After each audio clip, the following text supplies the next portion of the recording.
like to welcome everyone to today's wet open session. At least it's not snow. We're going to begin this morning with the pledge, and then if we would ask that if you prefer to remain standing as we have a moment of silence, and please keep all of those in uniform across the world that are protecting us, and certainly all those in our public safety. I pledge allegiance to the flag of the United States of America and to the republic for which it stands, one nation under God, indivisible, with liberty and justice for all.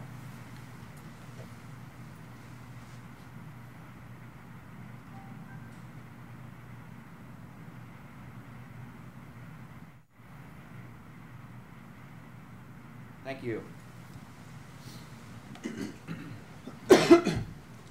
Okay. Out of the gate, positively Carol. Before we get to that, Commissioner Frazier will be joining us later on. He is representing the Board of County Commissioners at the ARC of Carroll County today. They're actually opening up a new tech center out there, which is a great space that they're utilizing, and he's going to be reading a proclamation on behalf of all of us. So he'll be joining us when he is finished with that. Now, positively Carol. Of course, that's positive, so more positively Carol. I think I'd like to just take a moment on recognizing the work, the commitment, the effort, the enthusiasm, motivation of what I saw along with a couple of the other commissioners the other night with the premiere of Heroin Still Kills short film. It's unfortunate that we need to have a film like that, but it resonated with me and with a whole host of others. It was a 600 plus folks in a packed house at the community college. Most impressive was the young producer that put this together, the sponsorship from Brian DiLeonardo, our health department, and the entire community. The lead actress was a Century graduate from 2014, was someone that my daughter, also graduated in 2014, knew. And she just did a phenomenal job in portraying a very challenging situation. And then I just, again, taking the liberty just to reflect on this for a second, is I went home and I talked to my daughter Emily, and I asked if she saw Heroin Kills. She said absolutely, and I talked to my son as well, and it resonated with them when it was shown then years ago. So I think Heroin Still Kills will have an absolute impact on our community and our country. So that's something very positive that I think I just want to share. So thanks. With that, past week, Commissioner Wance and I were at the Operation Kid Safe, and this is in Hampstead. The Allstate Insurance Company offers free fingerprinting and photograph for parents of kids 1 year old and up, and can be used for Amber Alert. One unique thing about it, there's no database. They simply go in, they give you, within a minute, here's your picture, here's your fingerprints, you keep it on file for your kids. If there's ever any problem, you have it. So I was the first kid to get fingerprinted through this. So yeah, and based on that information, this is the last day that Commissioner Weaver will be with us. With that, they did ask for a volunteer, and all of a sudden I was shoved from behind by Commissioner Wance. And, I have no knowledge of that. Yeah, I know. The other thing, and this is something I think interesting, the Hampstead Sewer and Water Plant upgrade. We did the ground, Commissioner Frazier and I were at the groundbreaking Tuesday morning? Whatever day this is. Tuesday morning, and this is a project that started 25 years ago, and finally got starting here.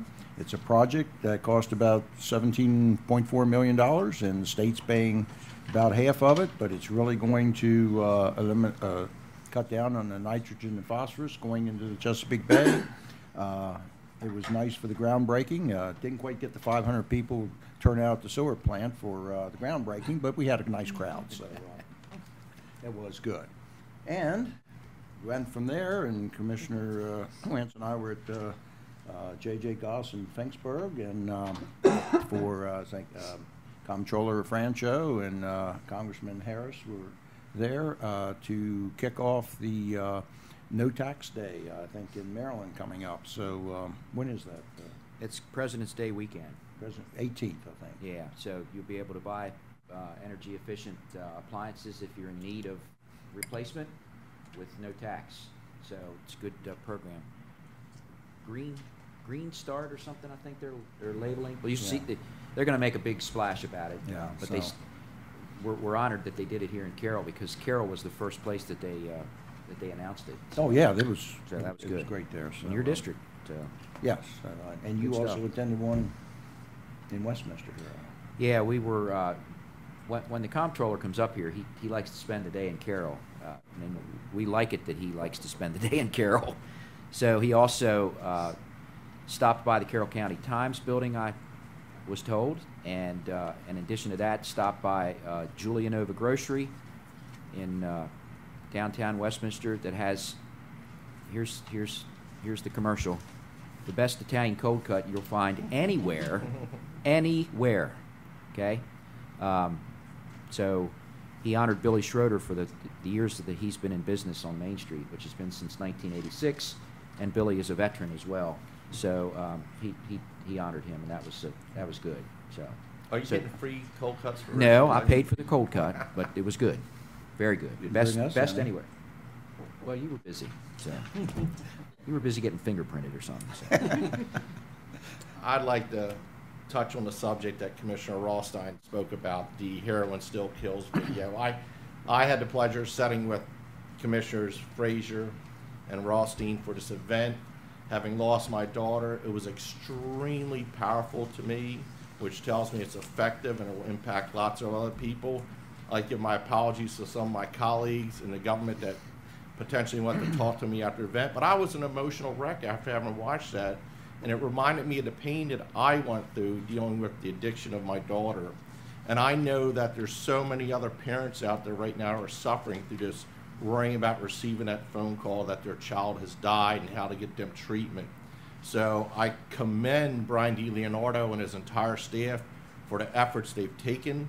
I'd love to see this film spread across the nation to keep more people knowledgeable and informed about the epidemic we're faced with, which is the #1 crisis our entire civilization is facing right now. So I'd like to thank them for what they're doing, and I hope more and more people will get knowledgeable on the subject and can help conquer this, because it's going to take everyone's effort. Thank you. Okay, just a couple things from me, and then we'll get rolling here. Just a couple reminders. I'd like to thank everyone up to this point who has cooperated with the new security procedures that we have put in place. This is a reminder.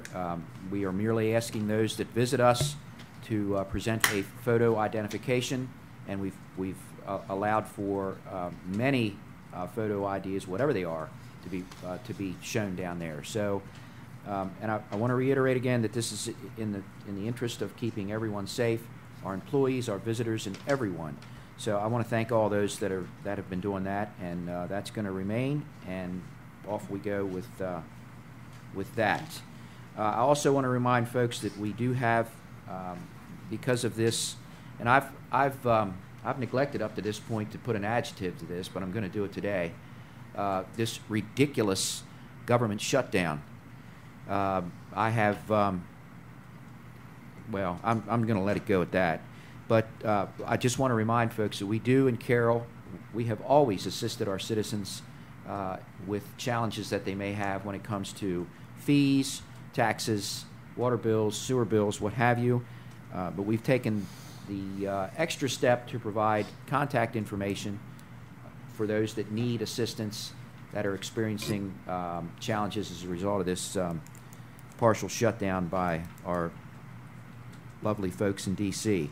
So just a reminder, we put a press release out, but you can contact our Department of the Comptroller, 410-386-2085, and you can also contact our attorney, 410-386-2030, or if you'd like, you can run up here and talk to him. If you've got a phone, you've got an attorney. There you go. So, boom. So all of these numbers are on our website, but if there are those that are experiencing difficulty as a result, please reach out to us. I've also been advised that the Chamber of Commerce has some electricity relief procedures in place. Is it? Or HSP, I'm sorry. Yep, I get the two mixed up because one comes to the other and, Right. So Human Services Program has, you can contact them. They're on the website too. I don't have a number for them. But they have things in place that can assist folks with energy bills. So we're all hopeful that this thing goes away as soon as possible. And before we get started today, I also want to make this announcement, another thing that's going to be a little different as we move forward in 2019. We will be eliminating written minutes for meetings. And Tim, I'm gonna throw this in your court right now, just to make sure that I don't make a mistake with the code and the things that we are responsible to provide here. So if you'd just like to give a brief synopsis of what it means that we will no longer have written minutes. Yes, several years ago, the Open Meetings Act was amended to provide that if your meetings are live streamed and archived, there's no need to take written minutes anymore under the Open Meetings Act. And of course, the reason is obvious. The best record of the proceedings is the actual film of the proceedings. So if you're broadcasting live and archiving the meetings, you no longer have to do and adopt the written minutes. So we're in the 21st century now. So everything is available. You can see all of these sessions on our meeting portal, which is on our website, YouTube, county Facebook, blah blah blah, and the rest of all those lovely social media things. So as a result of that, our procedures will change here a little bit. We will no longer be doing the minute thing that we have done in the past. So that's right, and the meetings will be archived indefinitely. Right. So if you want to see something 3 years from now, you'll be able to access it. There you go. Okay. All right. With that, we're going to jump into our first agenda item this morning, which is request approval to submit a grant application and acceptance of award for the FY 2020 Maryland Victims of Crime program through our state's attorney's office. And I know that Brian's not here, so we'll do the proper introductions, Karen, as whoever comes up to discuss this. So good morning. Good morning, Commissioners. I'm joined today with Alan Culver and Kelly Cox from the State's Attorney's Office, and we're here to present the fiscal year 2020 Maryland Victims of Crime Program Grant application and also to accept the award. If you have, Alan is here to explain the program and what the request is. Okay. Let me go ahead. Oh, please go. Sure. So essentially what we're looking at is we've had a part-time position in our victim witness unit by way of the grant. When we originally applied for the grant approximately 2 years ago, we did request a full-time position, but we're only granted a part-time position. So the grant has come up for renewal, and we are seeking to request a full-time position. Essentially, the full-time position has been a big benefit to the office. Other than the full-time position, our victim witness unit consists of 2 other advocates. And those advocates, one is primarily assigned to circuit court to the more serious cases, the felonies, and our other advocate handles our domestic violence cases. Now in district court, we have domestic violence dockets, so it's all specific to one day, and then she does follow a lot of the domestic violence cases to circuit court. So from there, the part-time position has been utilized to handle the juvenile cases. We didn't have an assigned advocate to the juvenile system previously, so we've used that part-time position for the juvenile cases, and then the part-time position has helped out with the other district court cases. I will let you know that in 2018, we had 1,564 cases where there was a victim. However, only 5 of those cases had, 508 cases had an assigned advocate. So we still have a area where victims are not receiving services from an advocate. Now, they're still receiving services from our office. They receive a letter initially, but a lot of times they won't get a phone call until the attorneys get the cases and contact them prior to court. So if the position that is currently part-time was allowed to become full-time, our office would be able to become more proactive with those other cases that do not currently have advocates assigned to them, rather than being reactive. Rather than waiting for those victims to contact our office, there would be more time for our advocates to reach out to those victims and make initial contacts other than letters. Along with that, we've seen the court system become a little more complex now that things are becoming electronic, and the courts are relying on the MDEC system, where things are filed electronically and the clerk's office is dealing with electronic things.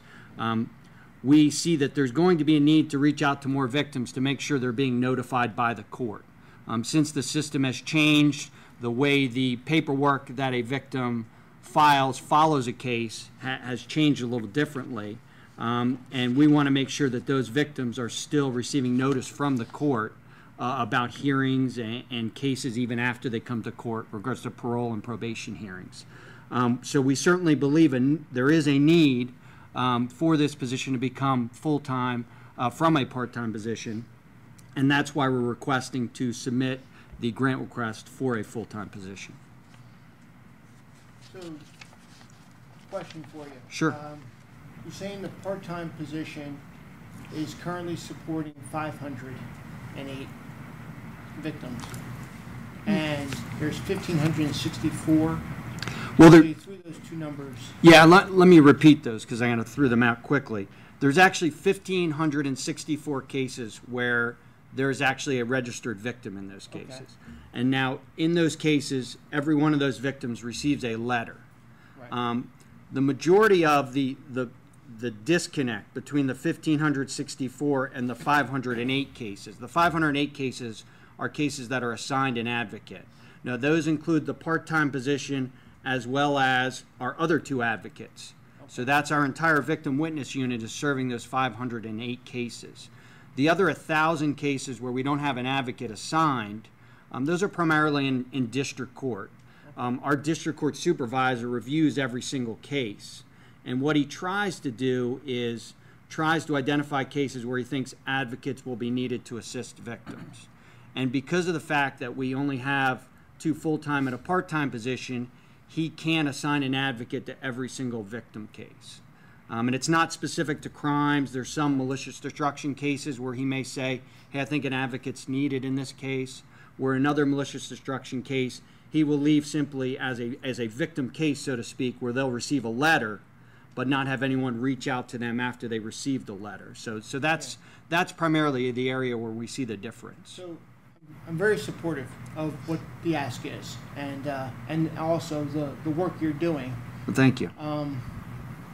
The concern is, and it's not that I'm advocating for more positions Sure. or a bigger ask, but the analysis that you've done in getting to where we are now, asking from a part-time to a full-time, is there a future of an additional ask that's going to be for another part-time, full-time, looking for another grant for, I mean, are you meeting the requirements if we just go from part-time, one person part-time to full-time to add to your already existing team? Well, let me say this. The way we're set up now with two full-time and one part-time position, we're meeting are the required needs. Okay. But it's more of an opportunity to become more proactive. Yeah. Okay. So we could certainly do that. Okay. That's I guess a question for Mr. DeLeonardo down the road if we need more than three. But I think we can see that part-time position becoming full-time. There's certainly work that can be done by those extra hours. Okay. Thank you. Sure. I love what you do. I mean, you guys Thank you. do a great job, but I just have one question. Sure. Why wasn't this budgeted to be put in the budget? If it's something we see, why wasn't it budgeted ahead of time to be put in for an extra half-time position? Well, we've gone about it through the grant. We were hoping to get the grant position. It was a 2-year position, So when it was given, as we requested the full-time position, when it was given a part-time position, we certainly utilized that part-time position and knew that once the grant came up, we were hoping to make it full-time. Now, if the position is not, if we submit the grant as a full-time position, they may only say again, I'm sorry, we're only giving you the part-time position. And if that is the case, that is certainly a question that Mr. DeLeonardo is going to have to answer. Is this something he wants in the budget to become a full-time position? So that's certainly a possibility. We've utilized the position as a part-time as much as we can, but we see at this point hoping to get it as a grant position full-time, and then if not, we'll have to make the requested needs.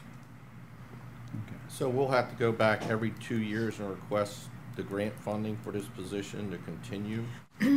Commissioner, the way that this grant is set up is that we first applied for funding in FY 2018 and we received $18,000. So our program was in good standing. So GUCCP, the funder for FY 19, gave us $18,000. So they capped us at the 18 award for 19. So FY 2020 is like, you know, a whole new application process. And it says in the guidance that, again, if we are in good standing for FY 2021, we will receive the same level of funding that we received in FY 2020, which of course we don't know yet until we get the award. Okay. And this does require a county match to apply. This particular request is going to require $21,600 in county funding. So GUCCP has a mandate that they will only fund 30% of what the salary request is for fringe benefits. So we can't ask for 100% of fringe benefits. So that's where the county dollars come in. I think you're getting the questions because we typically don't do these this way. Typically, our county match is already in place, and the funds come from somewhere. In this case, if you get the grant, where's the 21.6 coming from for the county match? I guess that's kind of, I mean, let's get right to the point. And up comes Ted. Remember, we're talking about fiscal year 20, which has not been adopted yet. Will be. So we'd have to put this in that budget if this grant is accepted. Right. If you agree to this application, I would say we would put the match in on the assumption that this is coming, since we have a history. Okay. Okay. It's just a little bit, it's different than what we're used to, that's all. That's why we're getting the questions. So. You know, all these different grants have different timing, different requirements, different processes. We just deal with it as best we can. Okay. Okay. I guess I just can't overemphasize, we need to budget ahead of time for all these things so we then won't get these surprises. And I know your grants may be timed differently, but I encourage anybody listening, please go through your budget analyst and get things approved ahead of time. But, right. Right. What you just said is what will be happening. Right. Yeah. Okay. Okay. Any other questions? No, again, I appreciate the work you do, and I recommend that we move, that the Board of Commissioners approve the submission of the FY 2020 Maryland Victims of Crime and VOC grant application and acceptance of this award. Okay. So I'm good with the first part, the grant application, but we're accepting the award already? Well, whenever you get decided. Understand that, but in this case, we don't have the matching funds yet. So these would be put in that 2020 budget, right, Ted? Again, this is different than how we've done the grants in the past. That's why I want to make sure we're. Okay, two things here. On the idea of accepting you're not actually accepting the award at this point. I think you're just agreeing that you will accept it when it comes. Okay. So rather than approve an application and then later come back. Okay, yes, I got that part. Okay. So, and then, yes, if we move ahead with this, as we're putting together the fiscal year 20 budget, we would put in the required match. If for some reason it doesn't happen, then we can revisit that. But on this one, I think we'd be assuming that it is going to happen. Okay. So it's an acceptance of the award when awarded. Yes. Yeah. Okay. So I guess if I can just amend that motion to approve the grant application and again, acceptance of the award when it is received or awarded. Second. Good. Amend this. Okay. All right, any other discussion? All in favor? Aye. Okay, thank you very much. Thank you, Commissioners. Commissioners. Appreciate it. Have a good day. Thank you, too. Okay, next on the agenda is the FY20 preliminary recommended CIP and bond authorization. And the infamous Ted Zaleski is approaching, and we'll let him take that. While they're getting set up and ready to roll, missed a little something with, I guess it's positively, Carol.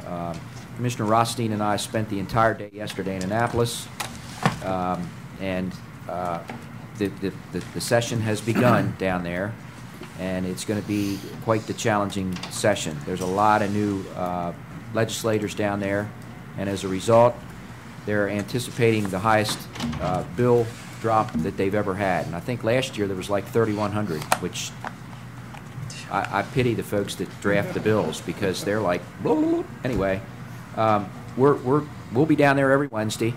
Our legislative liaison, Mike Fowler, will be here every Thursday morning now, beginning next Thursday, to give us a brief rundown of what's going on. But it's going to be an interesting 3 months in the quaint little village of Annapolis.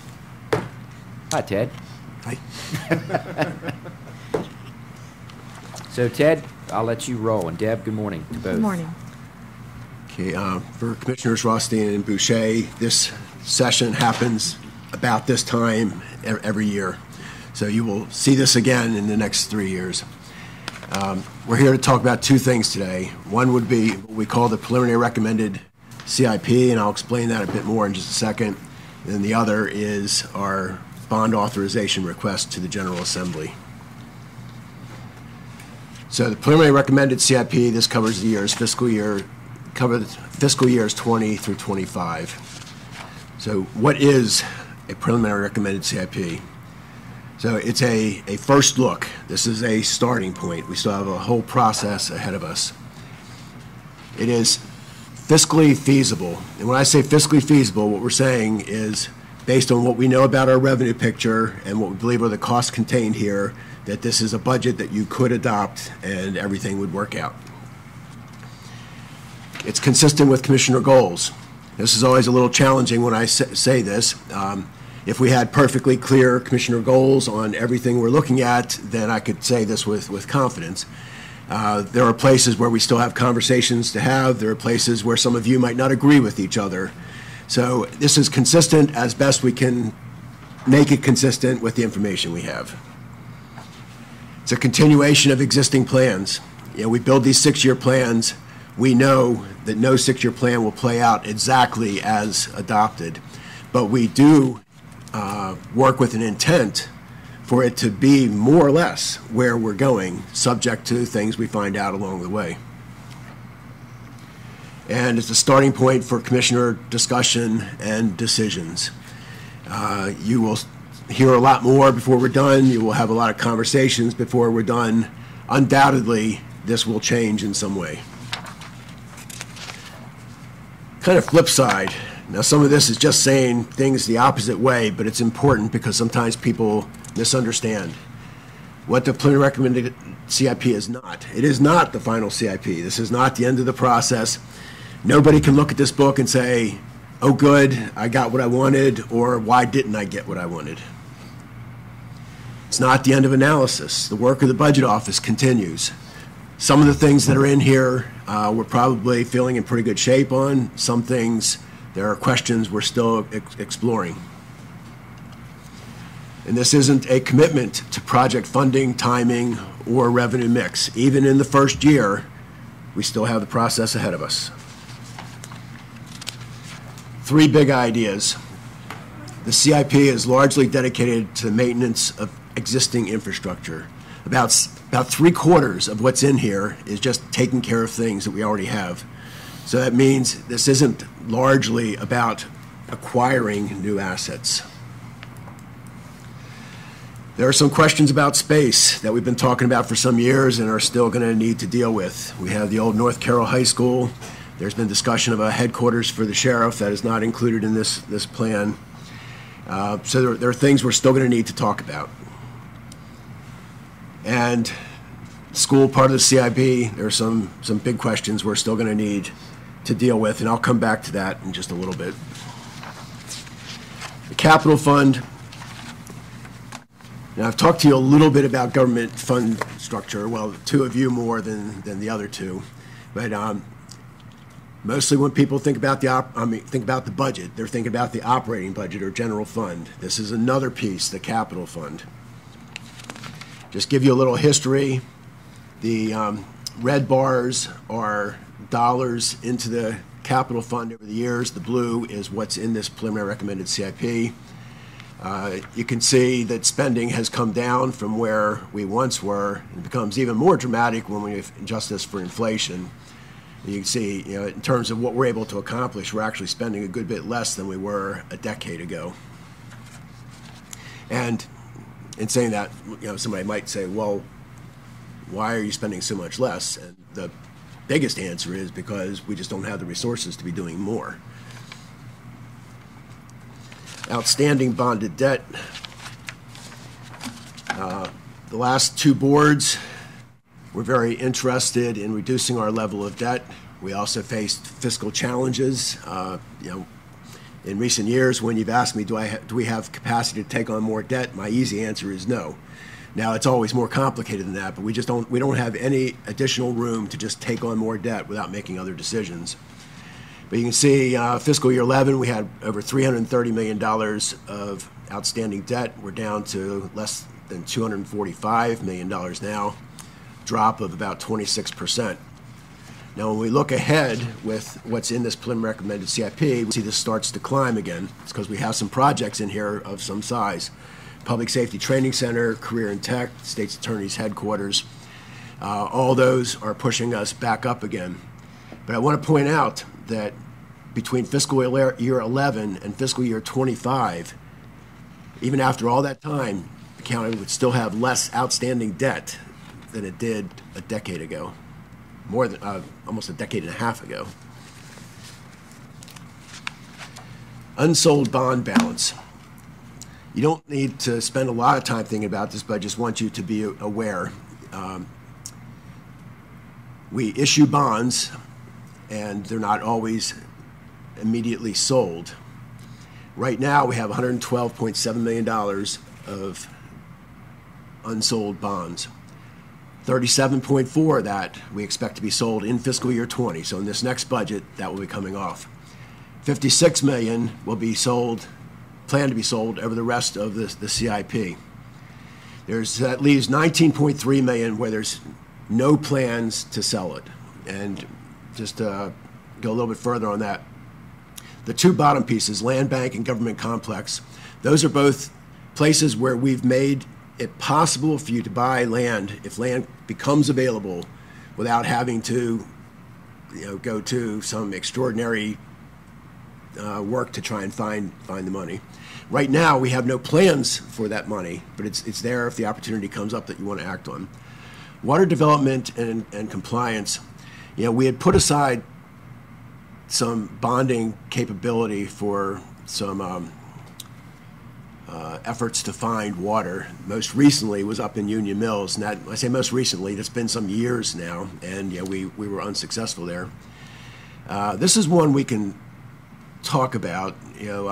Maybe we don't want to sit on this much. Now, right now, if we said there wasn't as much bonds in there, it doesn't free up anything in your budget because we're not planning any debt service for these. But you could say, do we really want to be sitting on the bond capability that we have no expectation of using? So we have a choice in that. You tell me we have bonds that have been issued that have not been sold. We have a choice in not issuing those bonds. Yes. And putting them back. Right. Okay. So what's in the preliminary recommended CIP? I'm going to quickly go through some things in the slides here, and after we get done this, I am going to go through the book and stop on some projects just to make you aware of them. I have no intent to go deeply into projects today. This is really just so you've heard some things and they're on your mind when we get to more deep discussion. Like I said, this is largely about maintaining infrastructure. The next biggest piece is maintaining our efforts in agricultural land preservation and in water quality. Some specific things: Public Safety Training Center, Career and Tech Center, addition and renovation, Market Street extended. This is actually the one new road. I'm not even sure when what the last one was. We haven't been doing much, but this is a connection between 140 near the Wawa and Home Depot to the traffic circle that was put in by the developer on Old Westminster Pike. We're going to pave that, Ted, or keep that gravel? Survey the residents. Actually, the road won't have much in the way of residences along it. No, it it's will pretty- take traffic away from Right. some little neighborhoods. So we Not won't even- have any it's mostly open protests. space. Never want to say Never that. Yeah. Providing space for a state's attorney and a South Carroll sheriff precinct. Maintaining infrastructure. We're talking about, it's a long list of things. Anything where we own stuff that we know we're going to have to renew or replace someday is part of this. But prominent would be roads and bridges, HVAC, roofs, paving, our parks, our technology infrastructure, stormwater ponds, our whole water and sewer system in schools. The career and technology is partially an addition, but is also largely a renewal of an existing facility. We have high school classroom upgrades, HVAC and roof projects, technology replacements, window replacements. Maintaining effort, I talked about ag pres and water quality. And I didn't figure the percentage, but if you put together what's about renewing our infrastructure and what's about maintaining this effort, that's almost all of your CIP. Board of Education projects, career and tech, roof replacement, Cranberry Station in 20, HVAC, Spring Garden in Winfield, technology, high school science rooms, window replacements at South Carroll and Westminster High School. New projects, and again, back to, this is mostly about maintaining what we have. The list of new projects isn't very long, and they mostly tend to be in rec and parks where we actually have dedicated sources of revenue that support these projects. So Bear Branch Nature Center and Pawnee Run Park Pavilion replacement, which is actually, it's a new project to the CIP, but again, it's about renewing infrastructure. Deer Park lighting replacement, Northwest Trail, if this ever happens, this would actually be new. Old Liberty Road Park paving. As long as I've been doing this, I did not know of the existence of Old Liberty Road Park until this project came up. Some changes from the existing adopted CIP. Where is it? Wait, what? It's on Old Liberty Road. It's on Old Liberty Road. Thanks, Roberta. Thank you very much. Oh, So glad you're sitting there. A little bit west of Salerno's. It's a Really? small park. And, I don't know if it's visible from Liberty Road or not, but I'm supposing it's I know where you're not going. likely to Okay. catch your eye. But Okay, I just, there's housing being built right behind basically Salerno's. No, I guess it's further down. You're This is right. on the other side of it. It's It's on on the the other north side of Liberty Road. It's on the north side of Liberty Road, across from Salerno's. Yeah, a little further down. And it's really just a very small park, I think, is a stretch of it. is there a bench there? Honestly. Is there a bench It there or just- something? I'm sorry? Is there a bench there or something? There, it's just a small playing field for and they only Yeah. rec programs and stuff only use it for little kids soccer. Okay. Okay. Yeah. Yes, I do know It's where not you're big enough talking for Okay. anything. Yes. All right, cool. All right, I was- just I was curious. thinking the other way. Oh, okay. Right in front of Century and Linton Springs High School. Century High School and Linton Springs Elementary School. I'm not feeling well.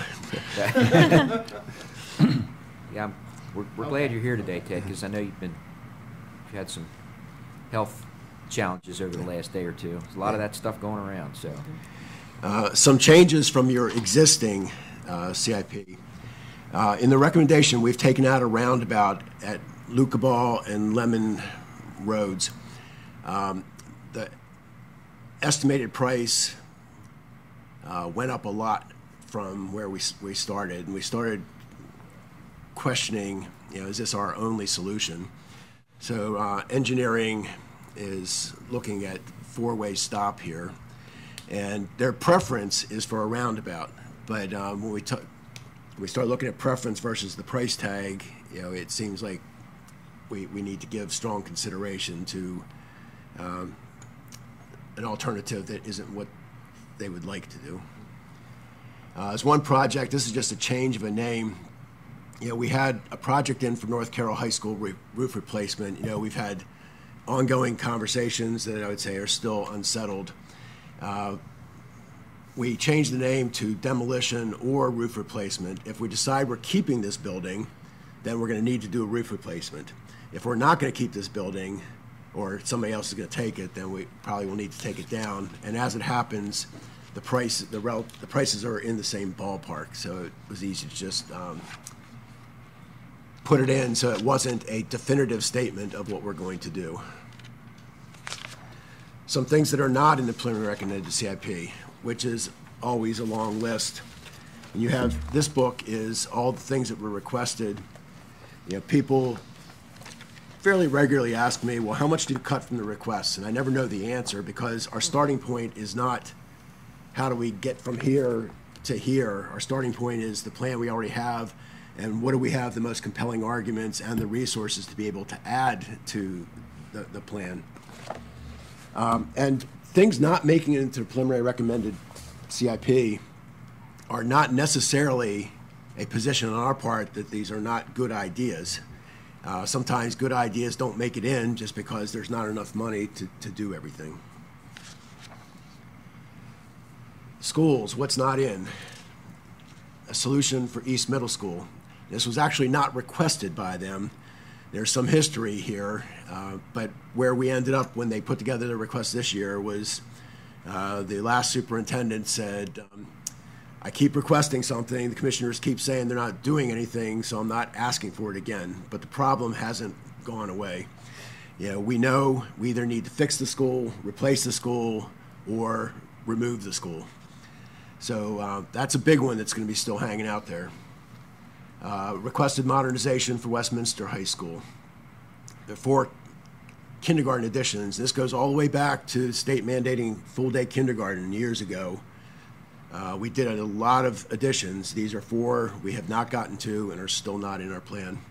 Now, right now, none of these are creating any capacity problems, although from an instruction perspective, they would rather have these kindergarten classrooms that were intended for kindergartners rather than using other space. Barrier-free modifications, there's an existing balance sitting in there. Electrical system upgrade for Sykesville Middle School, we're still working with them on trying to understand that one. Security improvements. Now, this does not mean there are no security improvements going on. In fact, there's state money connected with the Safe Schools legislation, but there's other money they were looking for. Roads, Dickinson Road extended. This is parallel to Liberty Road, goes behind the McDonald's and heads west. We've actually done some extensions to this. The final piece is not in the budget because there's land that we don't have yet, and we're just not in a position to be sitting on an appropriation waiting for the possibility that we get the land. Could I ask one question, Ted? Yep. Are the kindergarten additions, could they become mandated through the state, through the Kerwin type thing? Is the space mandated? Yeah. No. No, okay. Ridenhour Way also parallels Liberty Road, but on the south side and a little bit further east. Lucaball Road roundabout I talked about. Roads would like equipment and storage buildings at a few locations.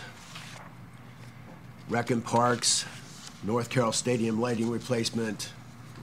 We still need to figure out where we're going with that facility. Burke Building across the street, air conditioning, an elevator. Now, we did recently replace their chairlift, and we understand central air would be preferable to the room units they have, but again, there's only so much money. Facilities would like to break out of the maintenance center into their own facility. Public Works would like to connect to Westminster sewer. Neither of those is included. Piney Run Dam spillway remediation. We will be doing this, but right now we don't know enough to put a project in. We can't tell you what the scope is. We can't tell you what the price is. Efforts are underway now to try and determine what will we need to do. Carroll County parking study and garage. This comes up from time to time, different people asking about it. Almost certainly someday we're going to have to do a garage here in the government complex, but it doesn't seem compelling enough yet. Bureau of Aging would like to expand. Three senior centers would like renovations. This says State's Attorney Office bathroom renovation. That's really no longer accurate. I should have caught that. But this is in the courthouse annex, in the space that the State's Attorney will be vacating. Well, it is still his space for now, I guess. We are still working through this one. They have an old bathroom that arguably is in need of upgrading, but it brings us into some accessibility questions, and the price tags that have been put out there for doing this are uncomfortably large. So we're still looking at what alternatives do we have here. The courts would like a new visitation center. Eldersburg Library, we're looking for some renovations, and they would like more technology funding. Now, you do have $100,000 a year in the library technology, but they would like more. Sheriff headquarters not in. New detention center. This was not requested, but every year I bring this up again just to remind you that we will have to do a detention center someday. North Carroll Area Precinct. Just a high-level summary of the capital fund. You see it's going from $96 million to $65 million in from 19 to 20. That's mostly about career and tech in the State's Attorney building in 19. Over the 6 years, it goes down about $20 million, which is not a huge change on more than $400 million. Below that, you see, the local share of those numbers and the state and federal shares of those numbers. We've been talking about the capital fund. When we talk about the capital budget, the capital fund is in here, but then you also have capital projects associated with your enterprise funds. So water and sewer, airport, solid waste. Utilities, always a long list of projects. I'm not going to run through all these. I just put this up. Even when you just hit the highlights, it's a long list. Solid waste, there's a project in here to basically split the drop-off area so that the big trucks can go one spot and people who are just bringing a pickup load or a trash bag go to another spot to try and keep things moving. Airport ground maintenance equipment, we have a little bit of rental income that's associated with an FAA purchased property. We're allowed to use this. We have to get their permission. We always get it, but that might get used for getting a new truck or doing some, pardon me? Mowers. Mowers. Yeah. There's some equipment replacement in our fiber network. Here's the total of all the enterprise funds. You see, not a whole lot of change.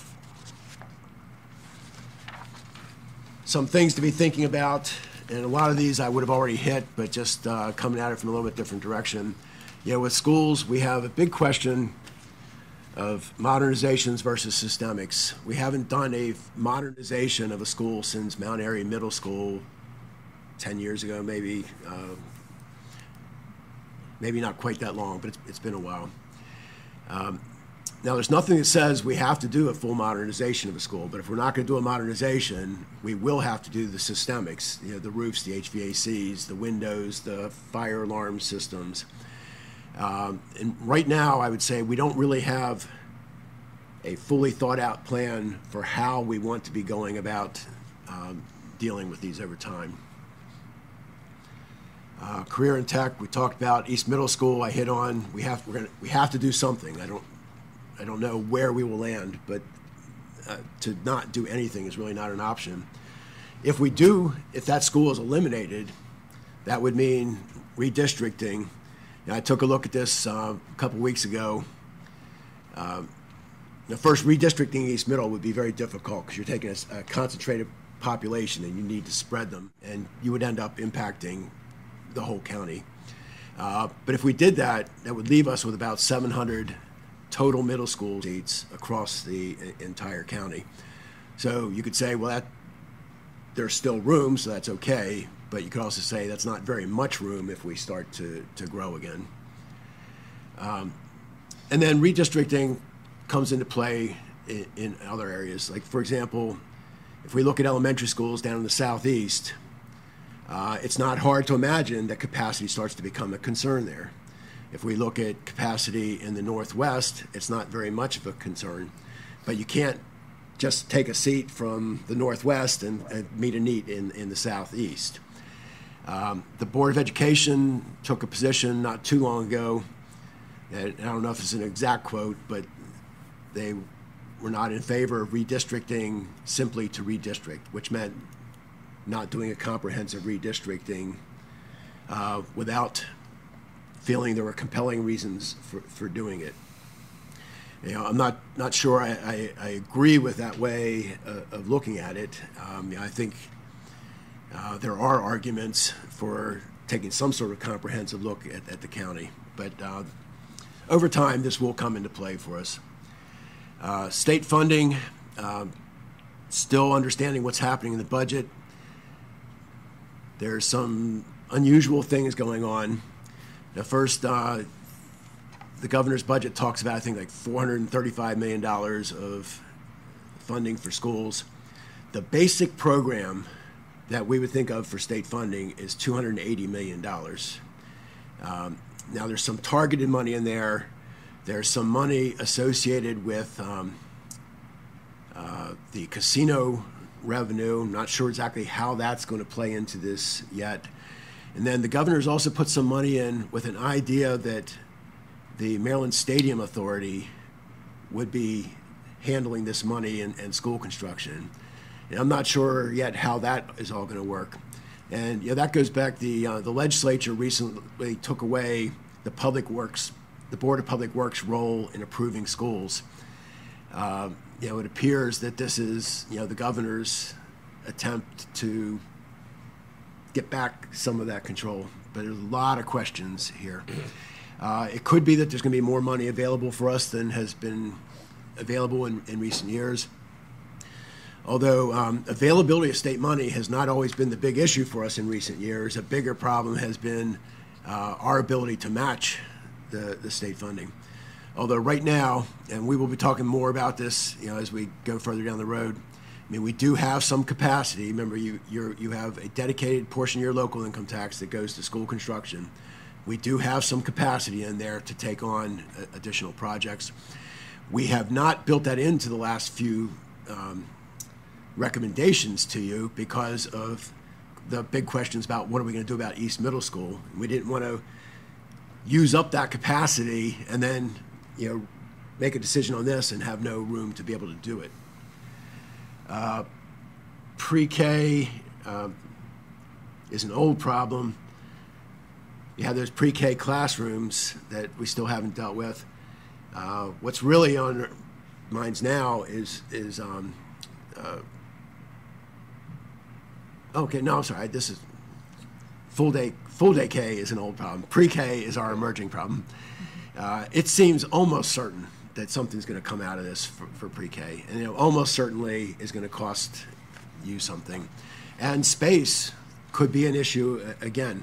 With some of these full-day kindergartens, we did add some pre-K space, but we don't have pre-K at all schools. And still have additional school closures on here. This is not really a current issue now. That probably should have come off. North Carroll, we have to figure out where we're going to end up on that. The sheriff. Infrastructure, starting next month, we're going to be starting to come to you with the pieces of the infrastructure work we've been talking to you about for years. Bringing the first 5 pieces, I think. This will continue to roll out over time. But my goal is going to be to help you understand the size of the infrastructure we own, what we believe it will take to maintain that infrastructure over time, and how that looks relative to the funding that's available. Road development, this is much on the minds of people in the planning department. You know, we have roads that have been planned for years, but we are not acting on them. And again, even if we want to, we're left with a question of to pay for it with what. And I mentioned the detention center. Okay, so that's the preliminary recommended CIP presentation. I just want to flip through the book a little bit. If nothing else, just kind of make you aware of where some things are. You know, if you go to page 7, and do you all have your books? Yes. Okay. On page 7 starts a series of pages that compare the existing plan to what was requested to what's in the preliminary recommended. So if you just want a quick way to kind of see what's in, what's changed, you can go right there. On page 29 is a summary of all funds. So this is your capital fund and all those enterprise funds. And then that's followed by a number of different ways of summarizing the budget and the plan.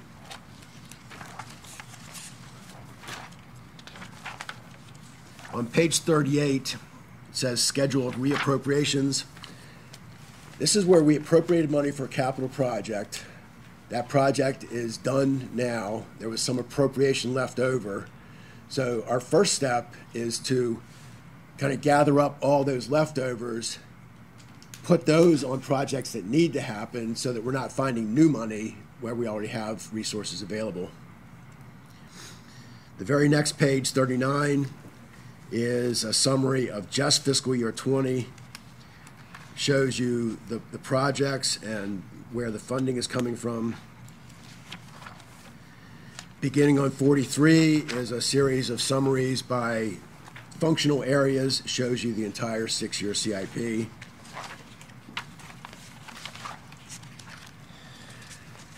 Now I'll touch on a few projects. I'll skip over ones I've already mentioned.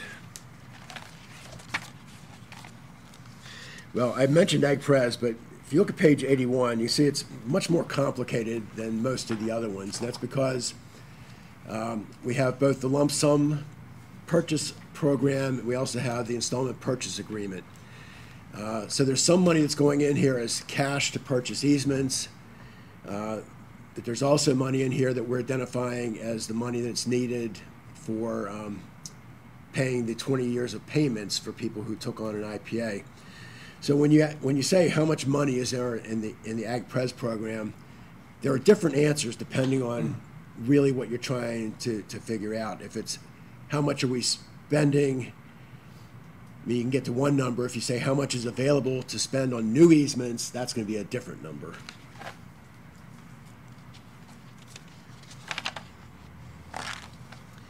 On page 84, and I did indirectly refer to this, but this is projects we're doing to meet clean water requirements. We're spending a lot of money here, and we will be continue to spend money for years.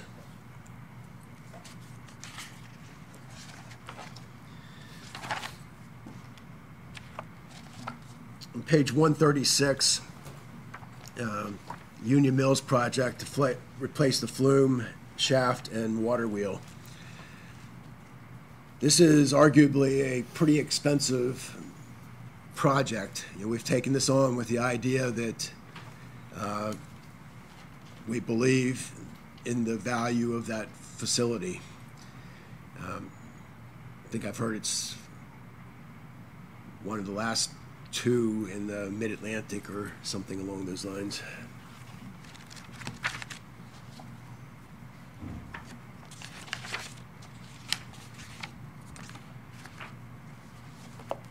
Okay, and that hits everything I wanted to bring to your attention today. But if there are any questions or anything you wanted to talk more about before I move on to the next piece.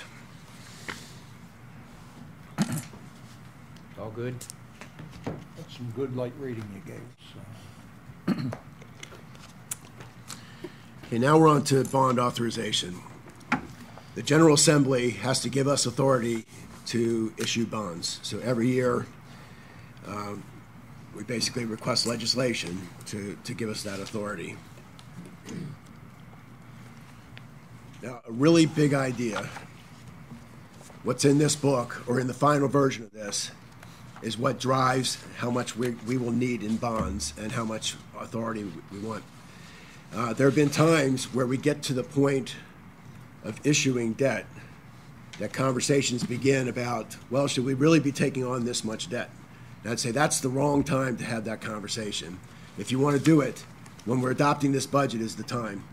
So if you put a project in for $10 million and it needs $7 million of bonds, I mean, it just logically flows from there. We're going to issue that $7 million of bonds someday.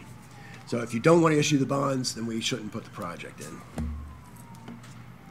Now, that's not to say that sometimes things can't change. Maybe we end up with cash we didn't expect at the time, and we choose to replace selling bonds. I mean, that's always there.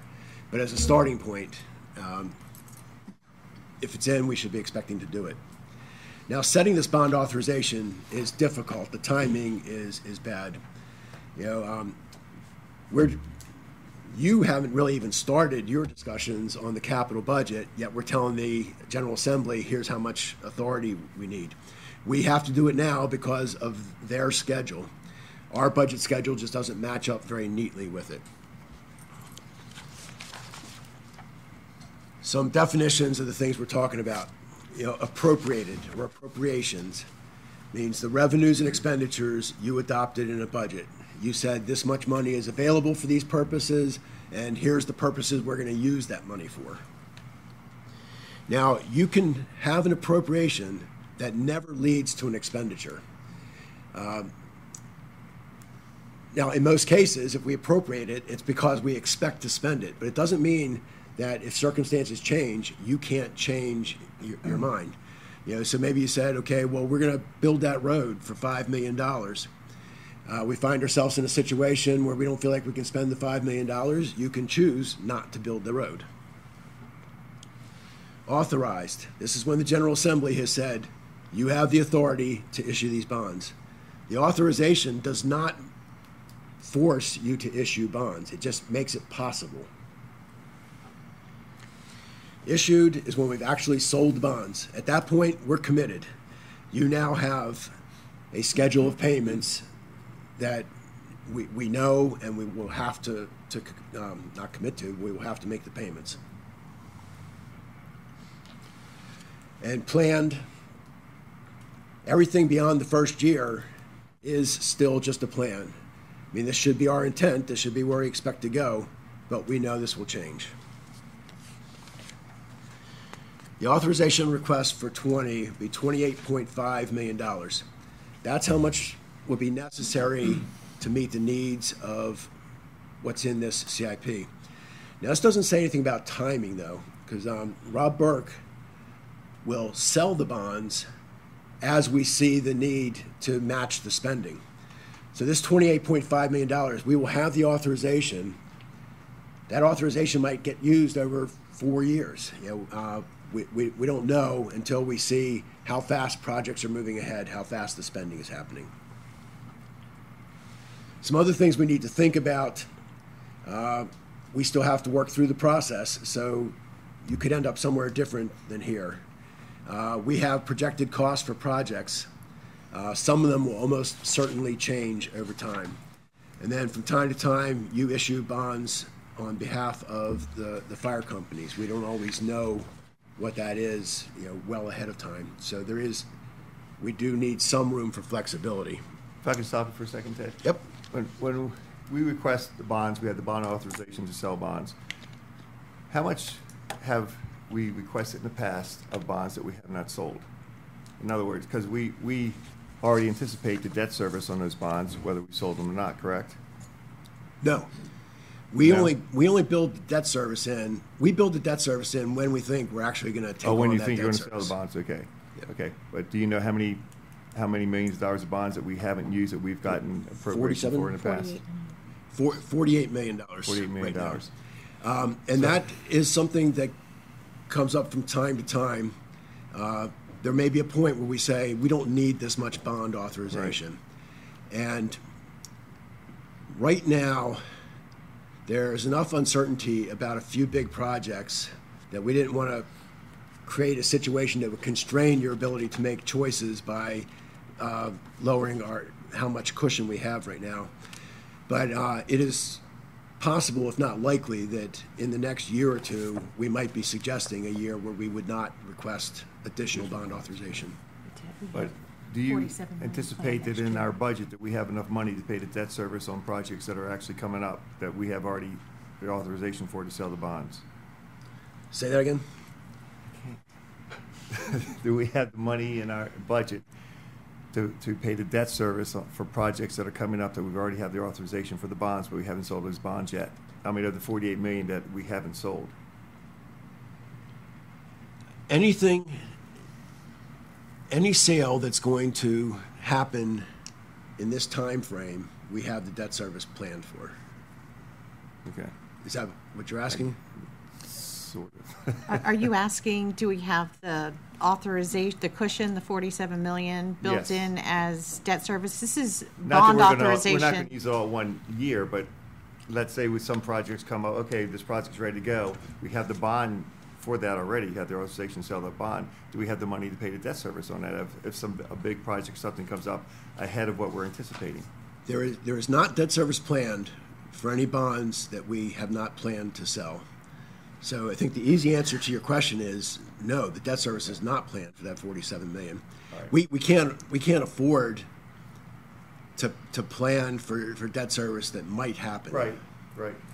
But there were plans for that 47 million, or we wouldn't have asked for bonds for it. Yeah, but plans change. Right, I And understand. some projects don't happen, or we do fund more cash on a project and less in bonds. So generally speaking, over time, we tend to accumulate a cushion, and then every now and then, we skip a year of asking for authorization to bring that back down again. Yeah, and Deb pointed out something else to me that I neglected to mention on why we wouldn't suggest reducing authorization this year. In 21, we have $47 million worth of bonded projects.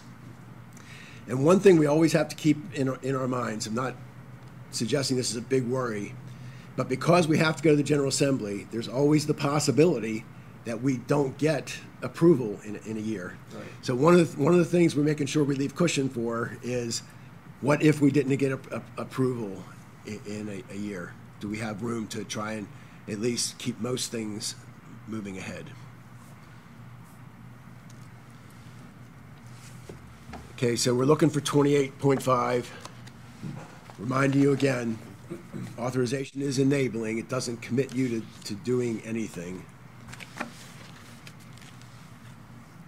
Oh, I just jumped ahead of myself. Okay, and the rest of the process, in March, we'll be coming to you with an overview, kind of here's everything we see coming, and then the recommended budget. In April, you'll have your meetings, budget meetings with all the agencies. The General Assembly will end in April. We will release your proposed budget near the end of April. Early May, public hearing on the budget, and by the last day of May, we have to adopt the budget. And then we celebrate. No, then we start the next one.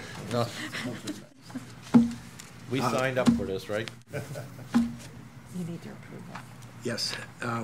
So the one action we need today would be your approval to request $28.5 million of bond authorization.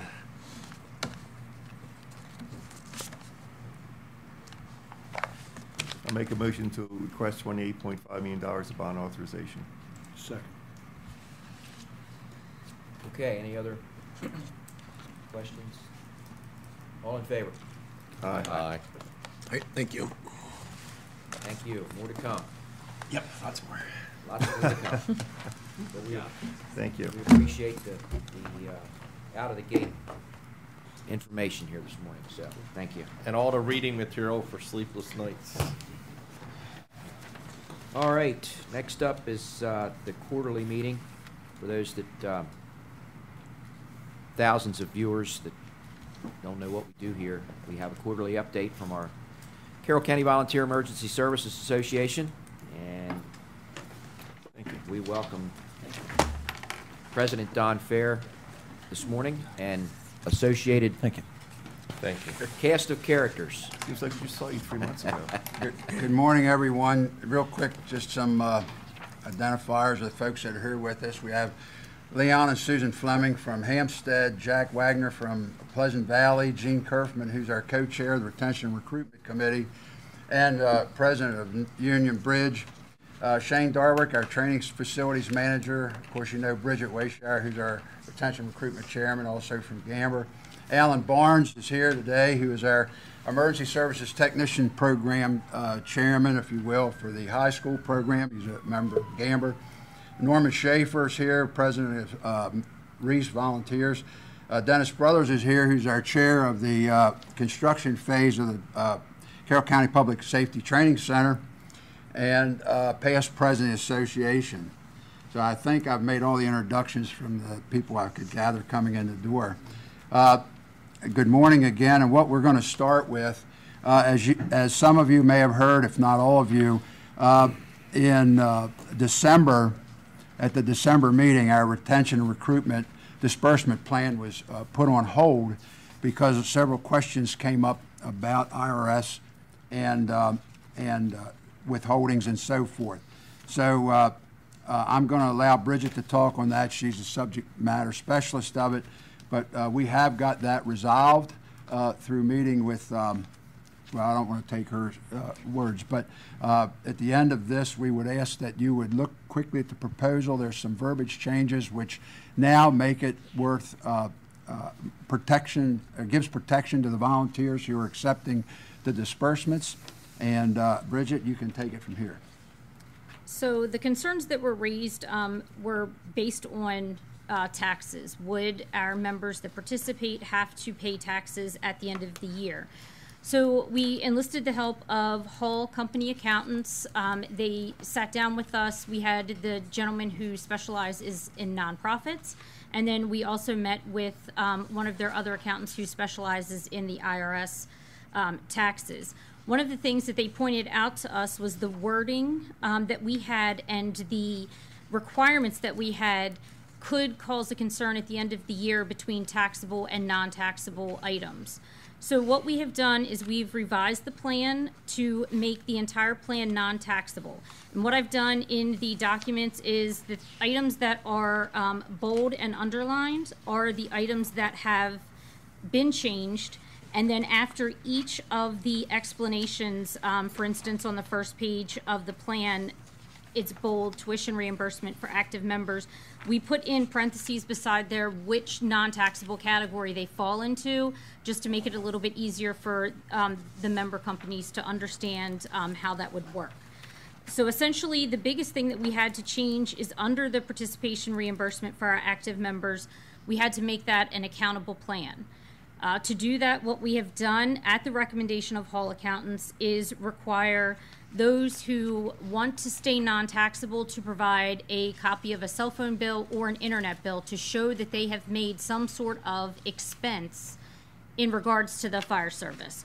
The reason we picked these two is because one of the ways that many of our providers receive their calls is through a program called Code Messaging or Active 911, which both go through your cell phone and could also potentially require you to have a data plan. So that was the reason for the cell phone. Many of our members also do a lot of work at their homes through their computer, so that's why we included the internet bill option as well. We have given them the opportunity to retract the information on their cell phone bill with the exception of the name on the bill, the phone number that the bill is being utilized for, and the total amount that they're paying. That way, if they do not want to share the other personal information, they do not have to. So that is the biggest change that we had. One of the things that we chose not to accept is the mileage and gas reimbursement, because Hall says they find that a lot of people will use those two on their taxes to help get some rebates through their taxes. So we chose to stay away from those two options because we have no way to verify whether they are going to claim them on their taxes.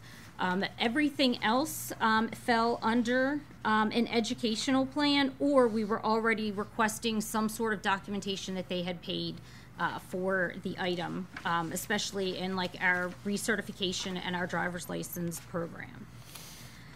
The other thing that did change is they have the option to be either taxable or non-taxable. If they're taxable, then Blair, who is our accountant for the CC Visa, will pay the participant directly. That way it's easier to track that information to be able to produce the 1099 at the end of the year. The other money will be sent directly to the department requesting the participation reimbursement for the non-taxable members. So those two are the biggest changes that we have right now. Just to give you an overview, we have given the option to the members to provide the necessary documentation and stay non-taxable, or if they choose not to provide that information, they understand that if they go over the $599, they will be taxed on anything above and beyond that. To date, we have received 44 applications. We have paid out a little over $29,000, and there's $15,000 that has been sent to the accountant waiting to be processed later today. What we've also had is we've had some departments who have concerns or are having trouble filling out the paperwork. So I've been meeting one-on-one with those companies, walking them through the process and helping them become a little bit more familiar with the program. To date, we have 9 companies that are participating in the participation reimbursement, 6 companies that have taken advantage of tuition reimbursement, and 4 departments that are actively participating in the meal reimbursement, which seems to be working very well for those companies who are participating. The other thing that we have moved forward with is the EST program part of the plan. We have ordered the computers. They've come in, and we're in the process of getting everything set up for them so we can provide them for the students when they start their EMT class in February. So that part of the program has moved forward without any issues at all. Why only the 9? And what about the 5 others? I mean, so initially, some of those 5 did have the concerns about the taxable issue, and once we got that resolved, some of them are considering participating now. It's just a matter of going through and making sure that the designees, because we provided 2 people, the department had to give me 2 names of the people that would be eligible to sign the applications. So now it's a matter of sitting down with them and explaining to them what they need, how to go about filling out the application and the process. So I've met with 2 of those 5 companies already. Unfortunately, we didn't get all this resolved until the beginning of January, so it's taking us a little bit of time to get everybody on board. Your expectation is that it will be all 14? Our hope is that all 14 will participate, but it's not required that they participate. Where in this plan, because you talked about the cell phones and computers, where is that? I don't. So I'm trying to listen to you and read at the same time. And oh, sure. If you look at the page 3 of the plan, about 3/4 of the way down, underneath there's a section that says participation reimbursement for active members. Okay. Under there, it says to be eligible for the non-taxable status, a copy of the summary page of the cell phone or internet bill must accompany the application to verify the expense. Okay. And then I also put that, if you look at the front page of the application, we also added that under number 2, for the participation reimbursement, that they would have to have the copy of the summary page. That way it's in both locations. Okay, thank you. Commissioner Rothstein, also, what I think in the back of that packet, because I left mine in my briefcase, but I think in the back of that packet, you'll see a rather lengthy application requirement of information to be filled out. And because of the IRS and so forth, it consumes a lot of the volunteers' time that aren't administratively inclined, I will say. So, so there is some, if that's as polite as I can say it, but there is extra time that's added. And, you know, again, being an all-volunteer service, you have some companies that are overpopulated with help and some companies that are out there using every ounce of help they have constantly. So we're working through that, as Bridget said, to try to encourage and get everybody on board. And like anything else, it's slow to change, but hopefully the change occurs. Okay. I hate to go back to the cell phone internet again, but I think I'm not quite understanding it. So if I need to use the internet for my volunteer service, do I get my entire internet bill paid for me, or just a portion of the bill? And if it's a portion, how do you determine? So just a portion. So essentially what those bills are doing is justifying the $50 that they get for the top 10 responders and the $20 that they're getting for the administrative and operational officers. now so I it's got it. not, it's a set amount based on which part they participate in. Now I got it. Thank you. Has this helped with recruitment? We're still trying to gather that information. Unfortunately, there's no single program that we can go to and see all 14 departments at this point. So we're trying to figure out what information we need specifically from each individual department to be able to give those numbers and see that. Because right now, through our reporting system, all 14 companies are independent. They put their own information in, and I can't go in and view the other 13 departments at this point. From just Gamber, has it helped with recruitment? I can say that we've had several that have taken advantage of this. 2 have chose to go back to college. That's where some of our tuition reimbursement has come out of. And Westminster has also had very good response. They have some people who were attending McDaniel, had an interest in the fire service, but weren't really sure if they wanted to do it. And when they explained this option, both of those have joined Westminster's Fire Department, and they say they are as active as they can be with being full-time students at McDaniel. How about Lineborough? Unfortunately, I would say Lineborough has not been helped by it. We have had our administrative members that are reluctant to, they're working with it, but they're a little reluctant trying to get acclimated to the thing. But we've, you know, I want to say this, and I don't, has this program helped? Yes. Okay. Has it helped to the degree that you would like to see it? No. But remember, any help we get and can keep is priceless. So is this the cure-all? No.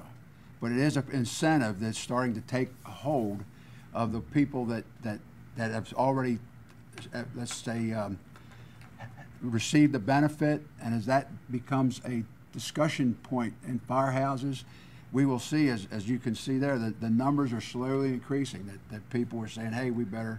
And it's not like I don't do my share of advertising it. I use every moment I have and every fire meeting we have to say, get your people on the system, because it's the only help we can provide at this point to ensure they want to become, or continue, I should say, and become, I'll phrase it that way, active in the fire and EMS service in Carroll County. Well, change is slow, and Yes. I applaud you for at least taking part. We're trying. Correct. To do some things. So Well, hopefully, go ahead. I'm sorry. I say hopefully before we leave our presentation that you will take a vote and approve those changes so that you're officially allowing us to accept that change so we're protected from IRS and accounting issues. I was going to say, it sounds like you're working the bugs out of the system here, and people are being more acclimated to it, and more people are using it, which is exactly what we wanted to happen. We have not slowed down. That's It's really just good. change is slow, as Commissioner Weaver said. Right. So are you going to leave that and go to another topic now? I'm going to go, yeah, so, Okay, yes. well, why don't we take care of that part of the business All right. right now, and then we can move on to the rest. So I'll entertain a motion to accept the I'll move. amended plan. Yeah, I move that we adopt the amendment changes to the Carroll County Volunteer Emergency Services, what is the proper term here? Or to their fund distribution plan. Retention and recruitment distribution. Yeah, okay. Retention. You got that? I'll second it. Yeah, Phew, that was a tough one. Okay. Any other What he questions? said. Any other questions? All in favor? Aye. And I'll abstain. Thank you. Carry on. All righty, just where we are and where we look to be. Currently, I want to talk about the Carroll County Public Safety Training Center. We're averaging about 1,200 people there a month for training, with an average of 4,000 instructional hours. Now, all the training that's being done there is public safety related. It's all has to have public safety as the purpose to be accepted there. This past Saturday, we had over 200 folks in the training facility between fire service people and other agency service folks in training. So it's being used heavily. The complex is in use 7 days a week, Monday through Sunday, and also Monday through Thursday evenings till 10 p.m. It's used by not only the Carroll County Fire and EMS system, but the Sheriff, Municipal Police, Corrections, Office of Emergency Management, Maryland Fire and Rescue Institute, Maryland State Farms Association, Maryland Emergency Management, Specific Needs of the Board of Education, Maryland Fire Chiefs Association, Department of Public Works, ham radio operators, and that's where I stopped taking the list down because I'd be here for it. So the point I wanted to make by that is this building is being widely and vastly used by everybody because the need is there, and they have a need to use it, and we're providing it. Now, there's two things that I need to ask at this very moment because of that. We only have a 3-day janitorial service that comes to our facility. By Monday, the place looks terrible. I was in there the other day after we had 200 people, I believe it was in the auditorium for a seminar. The cleaning crew did their Friday cleaning, and Monday morning it was just embarrassing for the next group coming in. Right now, with the 3-day cleaning service, it is clearly not enough for the usage of that building, and I would request your commissioners to authorize that to be moved to at least a 6-day-a-week cleaning service. I think we owe it to the customers that serve our county and that we serve them with the building to have a clean and environment there when they come to get their education. So that's the first thing I would ask, that would happen immediately. The second thing that I would ask is due to the number of people that are coming there, that the internet system and the software program that we put in place when the building was constructed served what our fire and EMS needs were. As of now, there's literally a class held, classes now for fire service and EMS service have changed over to computer-assisted classes, registration, testing. So if we're having a testing day, and there's 150 people in a big auditorium for another training session, and they hit our computer network, we're done. We can't do a thing. Our students can't take their tests, and they can't get on their laptops to do their interactive programs with their training. So I would request, again, at this point, that you immediately find a way to put broadband service in that building, because the biggest issue that I've been told about is that some of our Sheriff's Department police agency training, they're not capable of using some of their electronic media because our network service will not handle it. So the amount of use they use in our building, I think for no other reason, is critical that they get the assistance they need for broadband service, not to mention the multi-agencies that come in there and use their laptops and mobile devices for interactive applications during those programs. And moving on from that, I assume that you will help us out with that because it affects the county as a whole, county, state, and all the people you want to be there. So I don't have an estimate because I don't think it's I think it's something beyond what we need. It's something that the county needs to put in for the multi-agencies that are using it. So, and again, until that's done, this deficiency of broadband service will continue. Next, we're compiling our 2018 statistics. There's a sense out there, since they're not compiled, that we have seen increased responses in the previous year, and unfortunately a staffing decrease from the previous year. It's important to mention that we're noticing that these staffing issues occur throughout any hours of the day or night. There's no pattern so far that we can identify that these occasional shortages happen. And that we're in discussion with Director Scott Campbell, it'll be this Monday night, on how we can further have the computer-aided dispatch system be adapted to help us track that, so we have a clear, unmistakable computation of how our system's working and functioning to see in which direction we're going. So that discussion will be held this coming Monday night.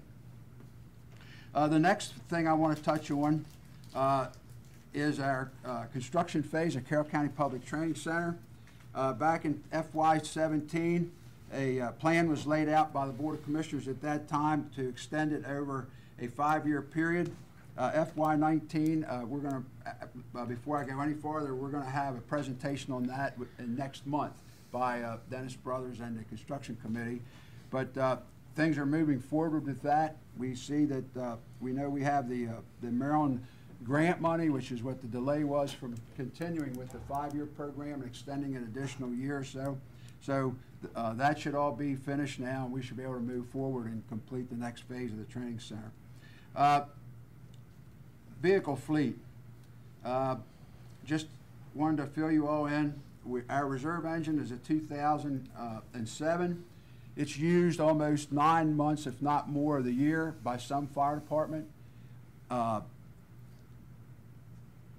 of the problems we face with that is that due to certain companies' financial constraints, the requirement of 2 engine companies was taken out because some departments don't have the income to support the cost of new apparatus. New engines can range somewhere between $450,000 and $550,000, and most of those engines are replaced on a 20-year basis. But most of the companies also have ambulances that last 5 to 7 years, and those are currently running at about $250,000. So working your bingos and your carnivals and your haunted hay rides and whatever you work, that's a lot of money for volunteers to try to amass for an ambulance in 5 to 7 years. And why I mention that now, I'll also say that we've also found that most but not all of our ambulance companies are going past their billing money by 100% and using their general fund money that they earn to support the EMS service in their stations. And that's going to be another topic we'll talk about later. But I wanted to bring you up just a highlight on that, because that's a budgetary thing, and this really isn't a budgetary meeting. We have currently in service in the county and fire stations 18 ambulances and 28 engine companies. That basically means 2 engines per company. So at this time, all companies do have they're still holding their 2 engines, but that is depending on mechanical failure and replacement availability for price and so forth. So that's the concern. About 10 years ago, we had a 1986 reserve fire engine that we wore out. It was used when we purchased it. We wore it out. There were never funds available to purchase a second one. We're looking and in desperate need of having that second reserve engine replaced, because with the one we have now, we hardly have it in our possession long enough to make sure that its maintenance and repair is where it should be. We're kind of like fixing problems as they show up, but that's because the engine is constantly in service with some other department, not with us. So that's a concern, and I'm trying to figure out, I know Commissioner Rothschild last year said that we should have a projected plan. I'm trying to figure out how to put that together, because unfortunately, right now, our one engine is 11 years old, our one ambulance is 10 years old, and our other ambulance is 15 years old. And those two ambulances, both have already been replaced by now. Now, we did get one ambulance 2 years ago, as some of you remember, with the 2-year, $100,000 funding. That ambulance has been put in service, is operational. What we're finding is that through the regular COMAR inspections and through maintenance and so forth, those 3 ambulances are frequently in service in volunteer departments, and there's still a demand for additional ambulance.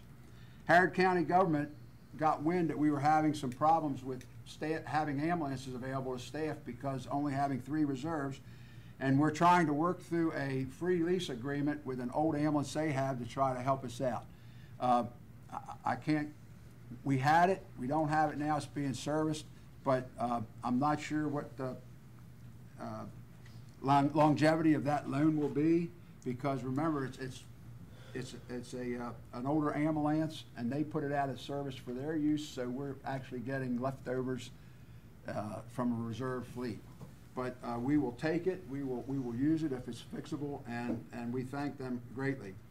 Now, the next thing I want to talk about is just to bring you up to speed on this. Last year, we appreciate the commissioners funding the AirPack shortfall we had of 50-50 split. Unfortunately, the companies felt it was important that their monies be reserved, and they took $472,000 out of the Visa savings account to pay the balance of those AirPacks. That was my reserve engine money.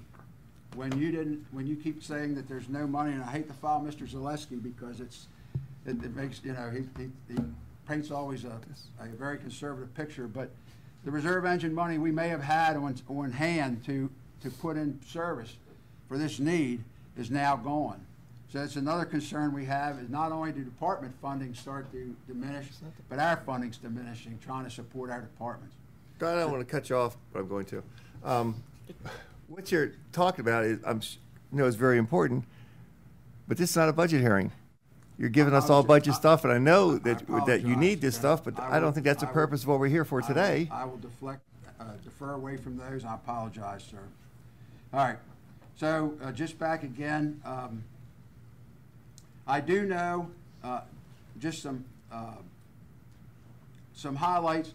I've checked on the few statistics for Carroll County. In the last 11 months, there were 264 more houses allowed to be built in Carroll County, which increased the population by a simple 713 people, but brought our total population up to 174,706, which means there's 2.7 occupants per each house, and brings a total of 63,033 households into Carroll County, which puts 1,400 additional cars on our highways, which adds to the multiple vehicle accident responses and spills and so forth in our highways. And it's interesting that all the potential growth areas are, of course, are on the Route 30, the Route 140, and the 26 areas. So it puts them right in our commuter traffic areas. And again, it's just what we see happening in trends, and where we will be identifying those problems in the future. And lastly, I was curious as I checked that up, and though you probably already know this, according to the U.S. Census Bureau and to Data USA Maryland, we compare with a lot of similar counties that I wanted to reach out to see how their volunteer fire and fire and EMS services are working in their area. Those counties that were given through those two agencies were Frederick, Harford, St. Mary's, Queen Anne's, and 3 that they added to that, but I think they're a little higher mean income than Carroll County, would be Calvert, Anne Arundel, and Charles. According to the Census Bureau, our mean income is $87,000 per household, and we have about a 5.7% population average of our population. So that's just a little tidbit where I want to explain how I'm looking at how our service needs to fit in similar counties and similar areas of responsibility. With that, I don't want to take up too much more of your time, but I want to share this thought with you, and this is just a thought, but I need to share it. Any responsible person who buys a house or a car pays insurance fees to protect that purchase based on its value. So it seems to me that if responsible people will pay insurance on an expensive house or expensive car because they want to protect it, I don't think it would be too averse to start to think about the idea that those same people would not be averse to a small stipend to start to support the emergency services. That concludes my presentation. Is there any questions? Well, I appreciate the update. I appreciate the commitment that you, along with all of our men and women serving, are to our county and community. Your update was obviously laced with a lot of major concerns and issues that deal with funding, and you're providing us requirements throughout your update. I think it would help me for it to be much clearer. And here is a requirement. Here is the impact of that requirement. Here's the return on investment of that requirement. Here is the risk associated with that requirement of not getting that vehicle, that whatever, the manning, the personnel. That allows me to understand the funding needed for a specific requirement, because we can walk down the road and see 10 deficiencies and we can fund one of them. Which one, and how do we prioritize that list? It was very clear to me that you highlighted both the professionalism and commitment of the services provided. What wasn't as clear, and it was laced through the discussion, was the specifics that I think are going to be necessary as we move forward to budgeting.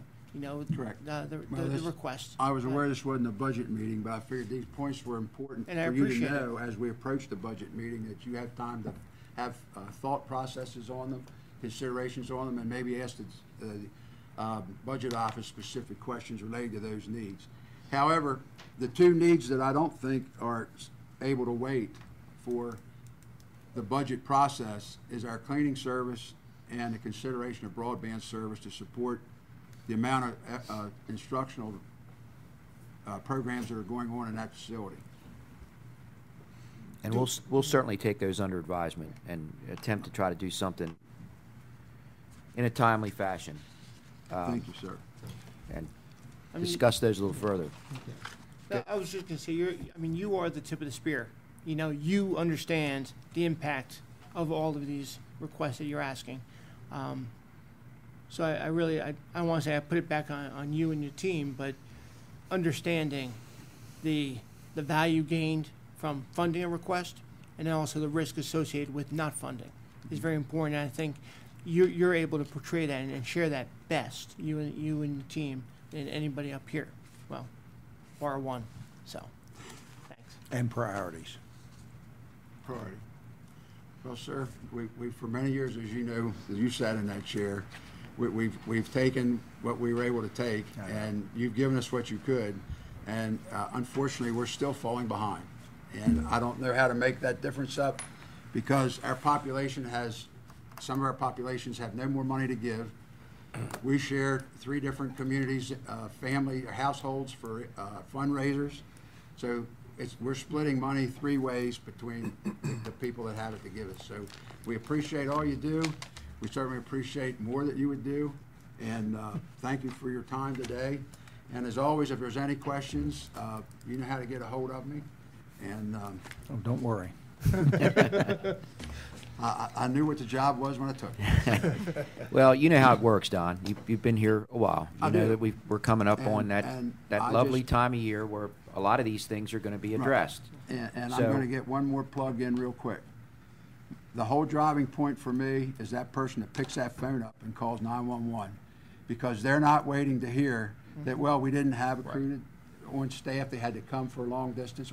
And that's my concern, the citizens at large. And I don't want to use one scenario or any problematic thing that's occurred, but that's who we're here for. I mean, we're 14 independent companies, but the root of that is we're here to serve our communities, and we want to serve them well. And whatever that requires, we need help to do that. Thank you very much. Thank Okay, you. thank you very much. Thank you to all that came out today. All right, I need a motion to go into closed for personnel. So moved. Second. All in favor? Aye. Then we will recess after that until 1 p.m. I need a motion to recess too. I Till make a 1, motion we recess to 1 p.m. after closed. Okay, all in favor? Aye. Aye, okay, thank you.